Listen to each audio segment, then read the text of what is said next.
ജമാഅത്തെ ഇസ്ലാമി മാറാട് പരാമർശങ്ങളിൽ മാപ്പ് പറയില്ലെന്ന് മുതിർന്ന CPIM നേതാവ് AK ബാലൻ.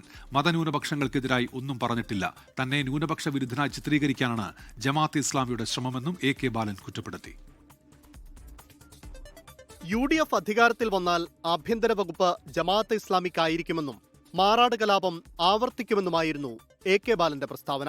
ഇത് വിവാദമായതിന് പിന്നാലെയാണ് ബാലനെതിരെ ജമാഅത്തെ ഇസ്ലാമി വക്കീൽ നോട്ടീസ് അയച്ചത്.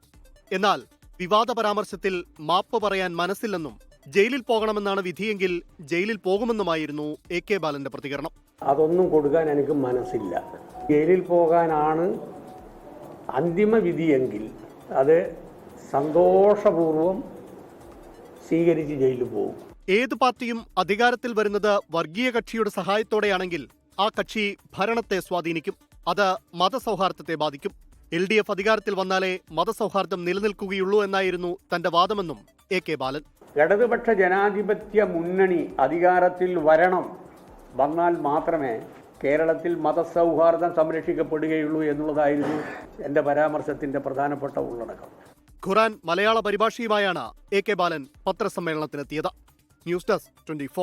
ലോകത്തെവിടെയായാലും ഏത് സമയത്തും 24 വാർത്തകളും ഓഗ്മെന്റഡ് റിയാലിറ്റി പാക്കേജുകളും എക്സ്പ്ലെയിനറുകളും വിശദമായി കാണാൻ ഞങ്ങളുടെ YouTube ചാനൽ നിങ്ങൾക്ക് സബ്സ്ക്രൈബ് ചെയ്യാം.